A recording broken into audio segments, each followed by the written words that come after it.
A afabilidade e a doçura, a paciência, a obediência e a resignação, e um estudo sobre a cólera e seus efeitos são apenas alguns dos temas que iremos abordar hoje no estudo do capítulo 9 de O Evangelho segundo o Espiritismo, com o título Bem-aventurados os brandos e pacíficos.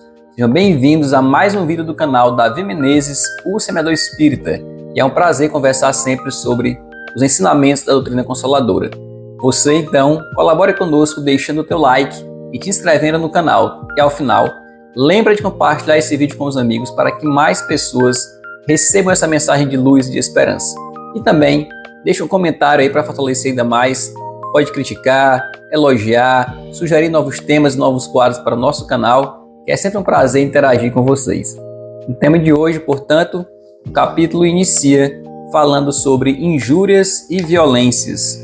Iremos encontrar aqui já uma máxima que merece ser comentada com mais atenção, que diz o seguinte: por esta máxima, Jesus faz da brandura, da moderação, da mansuetude, da afabilidade e da paciência uma lei. Condena, por conseguinte, a violência, a cólera e até toda expressão descortês. Portanto, meus amigos, nós, espíritos em evolução, precisamos buscar diariamente aperfeiçoar, depurar o nosso espírito. E para isso, temos que estar atentos aos detalhes, por menores que pareçam na nossa evolução. Temos que ter cuidado com a forma como nos expressamos, as palavras que escolhemos, a abordagem que utilizamos ao nos relacionar com nossos companheiros de jornada. Precisamos também ter toda a cautela necessária para evitar ferir os corações. Não alegar, por exemplo, excesso de sinceridade quando vai falar, na verdade, algo que é de desrespeito, algo grosseiro. Quem deseja colaborar no caminho de Jesus sempre encontra a maneira adequada, a forma mais conveniente, lembrando sempre da lição de Chico Xavier, de que ao falarmos uma verdade, precisamos diluí-la em uma gotinha de verdade em 2 litros de amor. E assim saberemos sempre tocar os corações que nos cercam. E continua no Evangelho falando: toda palavra ofensiva exprime um sentimento contrário à lei do amor e da caridade, que deve presidir as relações entre os homens. Portanto, não vamos querer desprezar aqueles que vivem conosco, humilhar de qualquer que seja a maneira, ainda que entendamos que estão seguindo um caminho equivocado. Afinal de contas, todos nós temos nossas falhas, nossas limitações, e precisamos focar no exemplo de Jesus como o norte a ser seguido por todos nós. Diz também aqui o seguinte: enquanto aguarda os bens do céu, tem o homem necessidade dos da terra para viver. Apenas o que se lhe recomenda é que não ligue a estes últimos mais importância do que aos primeiros. Ou seja, se nós vivemos em um mundo material, obviamente precisamos viver de acordo com a sua natureza. Precisamos de roupas para vestir, de alimento para consumir e até de alguns momentos de descanso físico para refazer as energias para seguir adiante. Devemos ter cuidado, porém, com os excessos. Não buscar descanso de maneira excessiva, não tentarmos nos afastar de qualquer tipo de dificuldade sempre que ela surja em nosso caminho, porque o nosso mundo é de provas e expiações. É um momento em que estamos aqui para aprender, para evoluir, e não há verdadeiro progresso se não for através do enfrentamento das dificuldades. Basta que observemos, por exemplo, o que acontece nas escolas. Não tem como um estudante progredir de um ano para o outro, escondendo-se, furtando-se às tarefas passadas pelos professores, tentando não realizar as provas necessárias.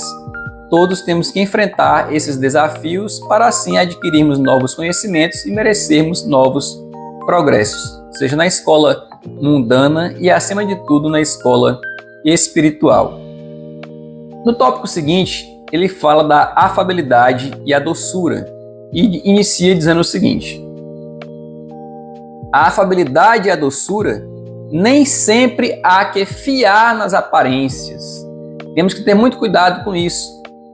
Em diversas situações, pessoas que aparentam brandura, aparentam pacificação, na verdade são apenas pessoas que estão agindo com falsidade. E ele destaca o seguinte: a educação e a frequentação do mundo podem dar ao homem o verniz dessas qualidades. Ou seja, as pessoas aprendem a disfarçar. Inclusive psicopatas, nós observamos às vezes notícias que nos surpreendem quando alguém realiza uma sequência de crimes e é flagrado, e as pessoas depois comentam que ninguém imaginava que aquilo fosse acontecer.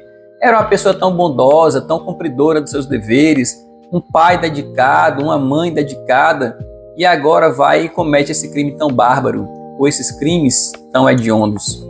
Isso porque são pessoas que disfarçavam, tinham a máscara da educação para comportar-se em sociedade, mas que no fundo, tinham ainda o seu coração permeado pelo lodo do atraso espiritual.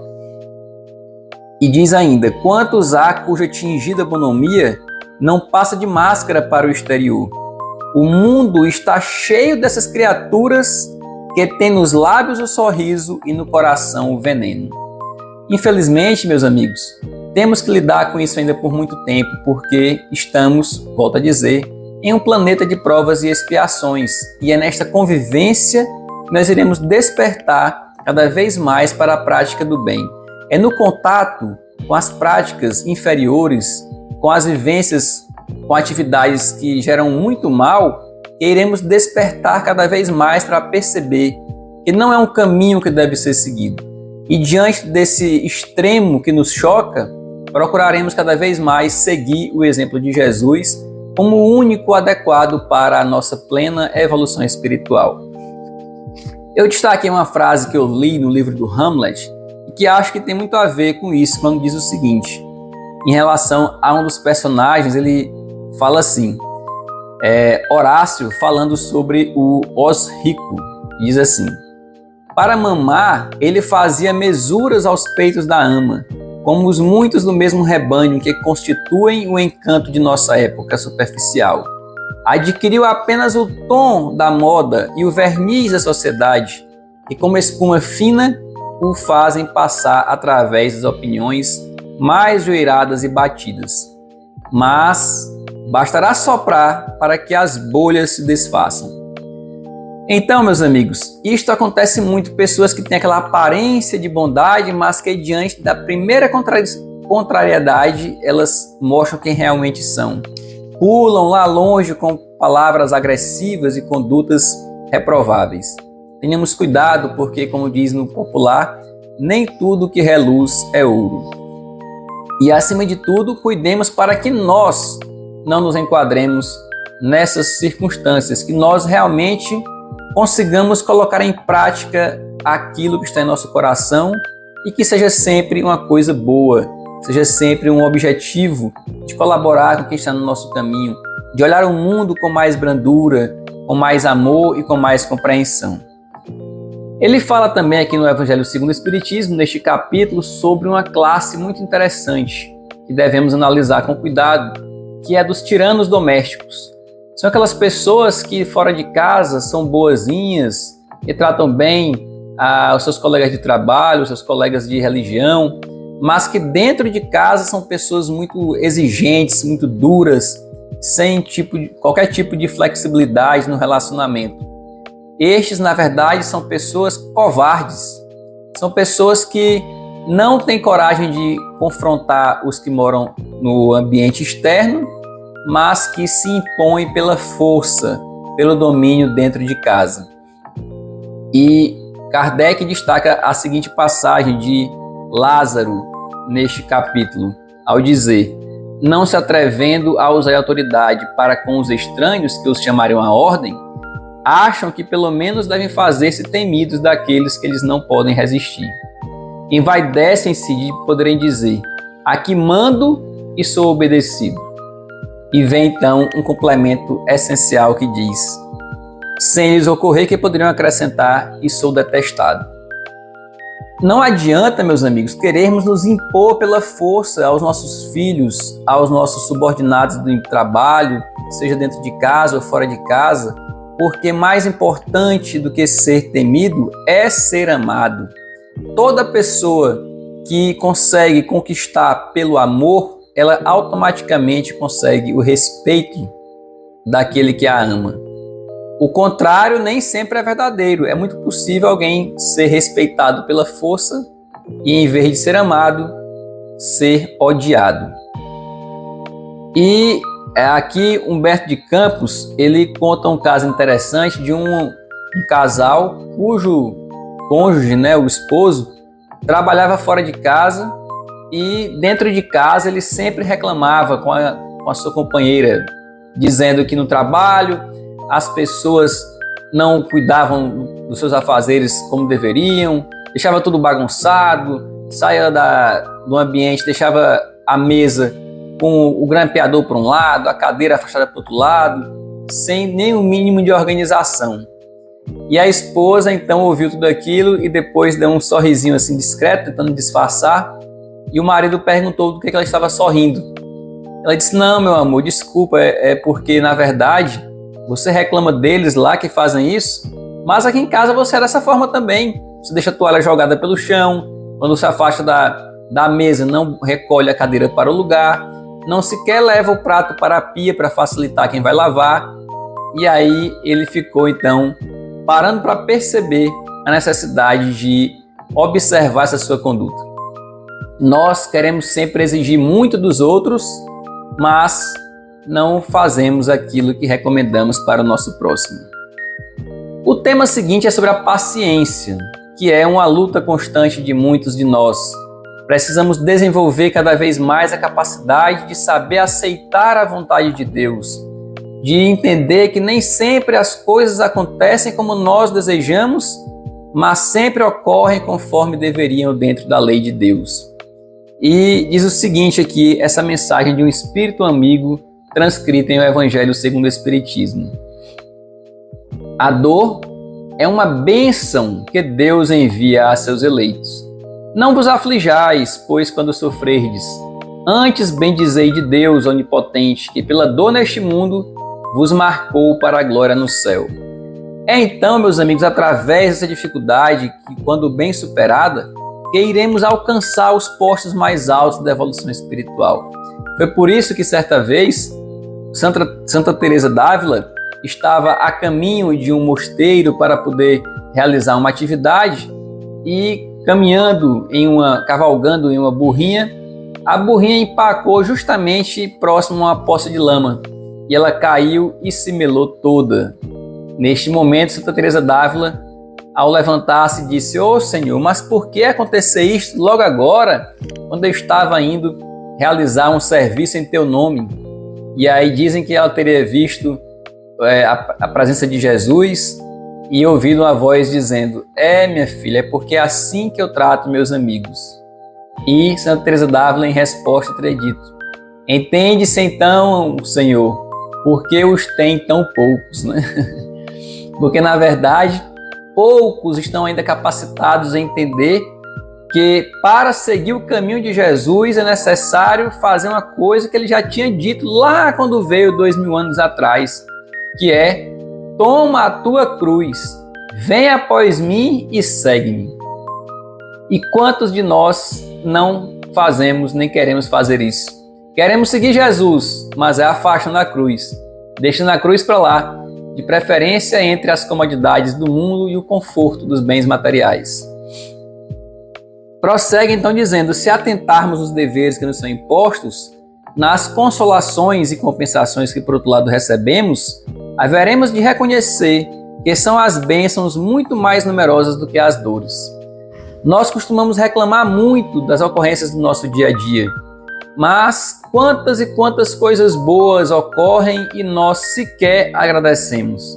Pelo ar que respiramos sem a ajuda de um aparelho, ou por podermos caminhar livremente com nossas pernas, ou pela presença de um ente querido que torna os nossos dias mais felizes, ou pela capacidade de degustar um alimento com o nosso próprio sistema de mastigação e digestão, sem necessitar de uma alimentação ou de substâncias intravenosas, por exemplo. Então, o nosso corpo é a maior bênção que Deus pode nos dar, a da reencarnação, para novas experiências, para o esquecimento dos erros que praticamos em vidas passadas e que corroíam a nossa consciência no mundo espiritual e, acima de tudo, a chance de um novo começo, para nos reconciliarmos com aqueles que nos prejudicaram ou a quem nós prejudicamos, para ampliarmos as nossas conquistas espirituais e nos capacitarmos a maiores realizações em nome de Deus e de Jesus. O tema seguinte do capítulo é falar sobre obediência e resignação. E Kardec começa fazendo a diferença entre ambos, falando que a obediência é o consentimento da razão, enquanto a resignação é o consentimento do coração. Ou seja, ao obedecermos, nós fazemos isso por entendermos que é algo racional. Como subordinados, precisamos respeitar aquele que está acima de nós. E como espíritos, sem dúvida alguma, quem está mais acima de nós é Deus, e a Ele precisamos nos subordinar. Por outro lado, a resignação, ela vem do coração, do entendimento de que Deus nos fez a todos com amor, com dedicação, e que sabe que todos nós seremos espíritos de luz, assim como Jesus já é há milênios. E também poderemos ser tudo o que Ele é, e como o próprio Jesus falou, fazer muito mais. Muito mais. Então, Deus não tem preferência entre os seus filhos. Não é correto dizer que Jesus é o filho preferido de Deus. Você já pensou nisso? Vou repetir. Não é correto dizer que Jesus é o filho preferido de Deus. Sabe por quê? Porque Ele ama a todos nós da mesma maneira. Não pelo que nós somos, mas pelo que Ele sabe que nós seremos. Porque todos somos feitos com a mesma possibilidade de progresso. Se há um determinismo na lei de Deus, é a da perfeição espiritual. Todos nós estamos a caminho da luz, para utilizar um título de uma famosa obra de Emmanuel. E aí ele fala, cada época é marcada com o cunho da virtude ou do vício que a tem de salvar ou perder. A virtude da vossa geração é a atividade intelectual. Seu vício é a indiferença moral. Não tem como questionarmos isso, né, meus amigos? Vivemos em uma época em que a inteligência está cada vez mais dominando, desenvolvendo constantemente. São muitos avanços, agora já está se criando uma inteligência artificial que o homem criou, que é capaz de produzir textos, imagens, vídeos com a grande perfeição em instantes, em segundos. Porém, nós ainda estamos muito atrasados na nossa evolução espiritual. De um modo geral, pouco temos evoluído nesses 2000 anos aí de cristianismo. Quantas pessoas que realmente vivem o que Jesus ensinou? São poucas, mas não há como questionar que cada vez mais estamos nos esforçando ou nos interessando, pelo menos, para trilhar este caminho. E destaca o seguinte: ai do espírito preguiçoso, ai daquele que cerra o seu entendimento, porquanto nós, que somos os guias da humanidade em marcha, lhe aplicaremos o látego e lhe submeteremos à vontade rebelde por meio da dupla ação do freio e da espora.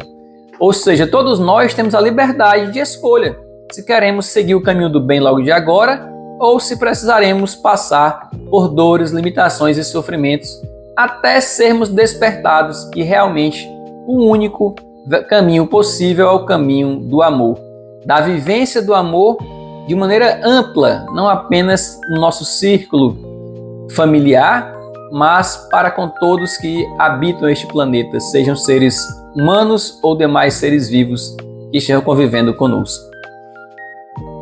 E seguimos com o tópico final do capítulo, que é a cólera. E ele diz o seguinte: devemos pesquisar a origem desses acessos de demência passageira que vos assemelham ao bruto. E lembra que nós muitas vezes ficaríamos chocados se conseguíssemos ver uma filmagem de nossas reações em momentos de cólera. iríamos ficar assustados conosco mesmo, iríamos nos envergonhar de certas reações ao percebermos que, por uma contrariedade momentânea, saímos batendo porta, quebrando mesa, ofendendo pessoas, sendo que por uma coisa pequena. E muitas vezes gerando compromissos de difícil reparação. Precisamos estar vigilantes o tempo inteiro, porque em um segundo de exasperação podemos criar uma situação que vai exigir várias e várias reencarnações de reparação, de reconstrução e de reconciliação. Eu me recordo de um caso que, muitos anos atrás, eu tive a oportunidade de julgar, de conduzir um júri numa cidade que eu trabalhava, em que um rapaz havia assassinado o próprio pai. Mas ele não fez isso de maneira deliberada. Ele estava embriagado na porta da sua casa, quando um colega foi lá ter discussão com ele, estava embriagado também, começaram a brigar, e ele pegou um pedaço de pau para lutar com o seu conhecido lá. De repente, o pai desse que estava com um pedaço de pau na mão foi querer separar a briga para poder evitar maior problema. E o filho que estava embriagado com esse pedaço de pau na mão, ao perceber a intercessão de um terceiro, só fez virar para esse terceiro e deu um golpe com um pedaço de pau na cabeça dele. E acabou morrendo em consequência desse golpe. Ele então foi preso e passou a noite na delegacia. Quando ele acordou, que já estava voltando à sua consciência após cessar o efeito da bebida, ele veio perguntar por que estava preso. E disseram então que ele havia matado o próprio pai. Ele ficou altamente desesperado porque não estava querendo acreditar nisso, mas infelizmente era verdade. E ele teve que arcar com esse sofrimento muito grande de matar o próprio pai e de ficar preso por isso ainda, até chegou a ser condenado e cumprir a pena por muitos anos em decorrência desse delito. Então, meus amigos, tenhamos cuidado com as nossas escolhas, porque podem gerar consequências gravíssimas para todos nós. Não nos entreguemos à cólera, à irritação, saibamos sublimar certas provocações. A propósito, tem um caso muito interessante que Divaldo Franco conta, de que certa vez ele estava proferindo umas palestras lá nos Estados Unidos e um seminário que era de 2 dias e era aberto ao público também, e de repente ele foi abordado por uma jovem senhora no intervalo entre um momento e outro das palestras. E essa senhora disse para o Divaldo o seguinte, ela era brasileira, mas morava nos Estados Unidos, e disse para o Divaldo o seguinte: Divaldo, foi muito importante eu assistir essa sua palestra, que ele falava sobre a alegria de viver, sobre a importância de olhar o mundo de uma perspectiva mais simples, mais branda, de não entregar-se à cólera. E ela falou, porque eu estava indo para o meu trabalho após esse momento de intervalo para almoço, com a decisão de pedir demissão do meu emprego. Não aguento mais meu chefe, ele é muito chato, ele não me dá sossego e eu cansei. Vou chegar lá e vou dizer tudo que eu tenho na cara dele. Então, Divaldo falou, minha filha, pense bem, não faça isso. Se você pedir demissão, como você vai pagar suas contas? E você não falou que tem filho, como você vai sustentá-lo? Então vamos fazer o seguinte, eu vou lhe dar uma recomendação. Sempre que o seu chefe chegar para você, gritando, lhe ofendendo como você falou, você não fala nada, fica calada e apenas olha para cá, para ver essa veia do pescoço dele. Olhe fixamente enquanto ele estiver falando. Ele vai parar e vai lhe perguntar o que você está vendo, o que você está olhando. Nesse momento você vai dizer, não, nada não. Ele vai insistir. E aí você fala, não, chefe, é porque eu vendo o senhor assim, tá lembrando um tio meu, que ele sempre que ficava irritado, o rosto ficava vermelho, essa veia aqui saltava que parecia que ia explodir. Até que um certo dia rompeu mesmo e ele morreu. E o chefe disse, é sério? E a minha, como é que tá? Aí você vai dizer, ela tá bem inchada. Eu tô aqui vendo a hora quase de ela explodir. E você vai ver como vai fazer efeito. E então ela fez assim. Passados alguns meses, Divaldo já estava de volta a Salvador, quando chegou uma correspondência para ele, dessa jovem senhora, dizendo que havia funcionado a sua tática e que desde então o chefe havia se acalmado um pouco mais na forma de falar com ela. E agradecendo pela interferência, pela sugestão do Divaldo, porque assim ela conseguiu conservar o seu emprego sem prejudicar-se e prejudicar a sua família também. Então saibamos ter essa forma distanciada de observar as situações. Quando alguém vier nos ofender, tentemos olhá-lo. Eu sei que não é fácil, ninguém está dizendo que é fácil, mas tentemos pelo menos olhar para essa pessoa com piedade e perceber que se ela está tão agressiva assim gratuitamente, é porque ela está sofrendo por algo que muitas vezes nem ela sabe, mas lá no fundo ela tem um trauma, tem uma frustração, tem uma dor que está levando a agir daquela maneira. E aí diz o seguinte: em suma, a cólera não exclui certas qualidades do coração, mas impede se faça muito bem e pode levar à prática de muito mal. Diz também o seguinte na mensagem do espírito Hahnemann: segundo a ideia falsíssima de que ele não é possível reformar sua própria natureza, o homem se julga dispensado de empregar esforços para se corrigir dos defeitos em que de boa vontade se compraz, ou que exigiriam muita perseverança para serem extirpados. Meus amigos, nós precisamos ser muito exigentes para conosco e mais complacente para com os outros. Temos que nos surpreender não quando alguém nos ofende, mas quando nós ofendemos ao outro. Nós precisamos conhecer a nós mesmos e ter a certeza de que se tem alguém que nós somos capazes de convencer ou de mudar a sua conduta, é a nós mesmos. Quanto aos outros, nós não temos poder nenhum sobre o comportamento das pessoas.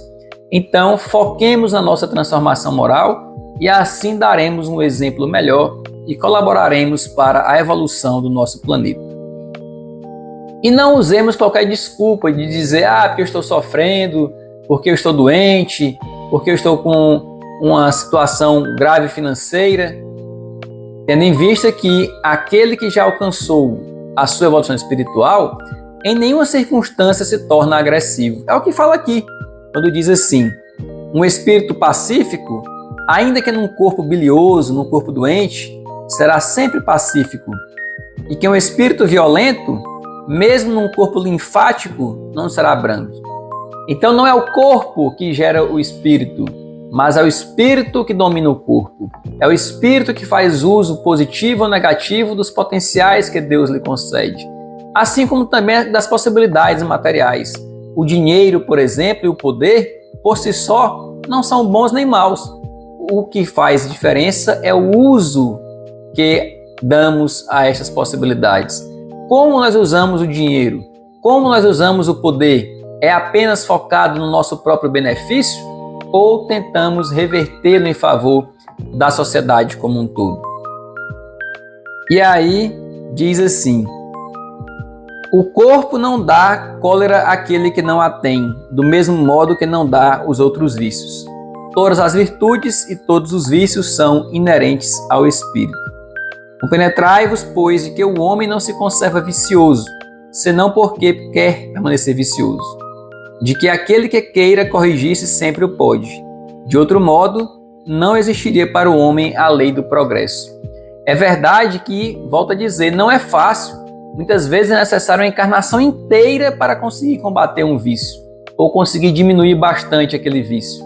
Mas mantenhamos o foco, a fé, a determinação, e com certeza vai dar certo.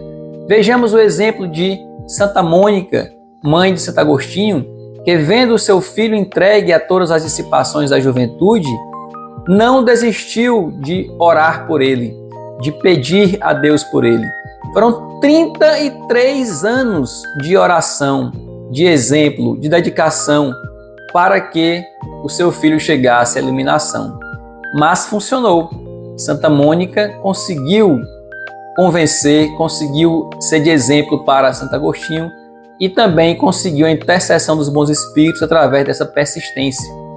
E mais potencializada é ainda essa determinação quando é feita em seu próprio favor.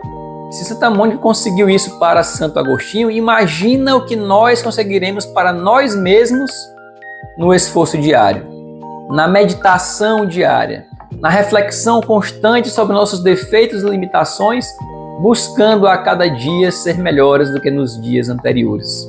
Assim, de pouquinho em pouquinho, nós iremos avançando na nossa evolução espiritual. O importante, volto a dizer, é que mantenhamos o foco sobre os nossos defeitos. Esqueçamos a janela do vizinho e mantenhamos a nossa janela limpa, a nossa janela translúcida, para que tudo que venha ao nosso encontro possa ser sentido de uma maneira a refletir a imagem de Deus e os ensinamentos de Jesus. E finalmente, queria apenas destacar uma passagem em que Salomé, mãe de Tiago e João, procura Jesus para pedir a ele que coloque seus filhos, um ao lado direito e outro ao lado esquerdo, logo que ele instalasse o seu reino aqui na terra. Ela imaginava que fosse um reino material como todos os outros. E Jesus disse: mulher, antes de tudo é preciso saber se eles quererão beber do meu cálice.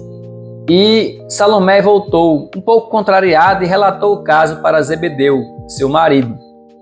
Zebedeu então foi ao encontro de Jesus para procurar entender o motivo da sua afirmação. E aqui peço permissão para ler um pequeno trecho desse conto que se encontra no livro Boa Nova, capítulo 4, de Humberto de Campos, através da psicografia de Chico Xavier, quando Jesus disse assim: Zebedeu, tu que conheces a lei e lhes guarda os preceitos no coração, sabes de algum profeta que no seu tempo fosse amado pelos homens do mundo? E Zebedeu respondeu: não, Senhor.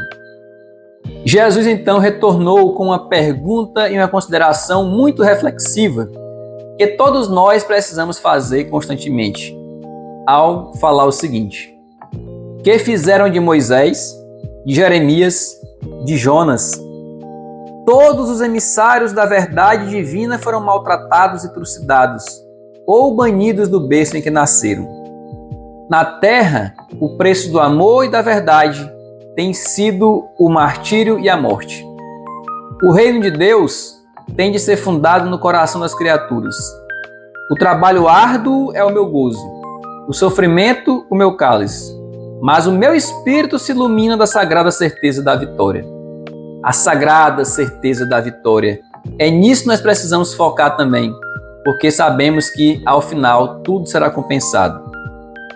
E Jesus conclui: combateremos os deuses dos triunfos fáceis, porque sabemos que a obra do mundo pertence a Deus, compreendendo que a sua sabedoria nos convoca para completá-la, edificando o seu reino de venturas sem fim no íntimo dos corações. Então, meus amigos, é este o convite que fica para todos nós, durante essa semana, que possamos gravar em nosso íntimo essa mensagem, nos conclamando a desenvolver mais brandura e pacificação no nosso íntimo, de forma a revelá-lo em nossas práticas exteriores. Que mais do que palavras, que seja com condutas de amor, de paciência, de compreensão, de indulgência, e consigamos levar o Evangelho de Jesus a todos os corações. Lembrando que, se a palavra convence, o exemplo arrasta.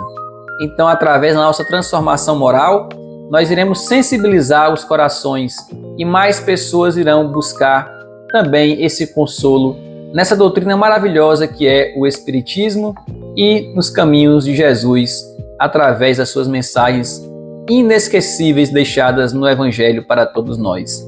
Fico muito feliz de poder compartilhar com vocês no dia de hoje, mais dessa vez, esta mensagem de esperança, de amor, de consolação e de iluminação para o nosso dia. Então você já fica sabendo que todo domingo, às 10 da manhã, tem vídeo novo sobre o Evangelho segundo o Espiritismo aqui no nosso canal, Davi Menezes, o Semeador Espírita. Agora, não fique sabendo só você não. Compartilhe com os amigos, diga para mais pessoas para assistirem aos vídeos, verem essa mensagem e, acima de tudo, buscarem ler também integralmente o Evangelho, porque a mensagem que trazemos aqui são apenas algumas reflexões, mas ao ler o Evangelho na íntegra, fazendo uma oração, pedindo a Deus a iluminação, você encontrará respostas que nem sequer imagina para perguntas que você ainda nem se fez, mas que o Evangelho vai saber tocar o seu coração de uma maneira inesquecível. Então deixa aí o teu comentário, a tua sugestão. Lembra de deixar o like e de se inscrever, que é muito importante mesmo. Não é apenas uma formalidade que pedimos aqui. É uma forma de o YouTube entender que esse conteúdo é relevante e mais pessoas possam receber essa mensagem de amor. Muito obrigado, fiquem com Deus, muita paz e até o próximo vídeo. Tchau!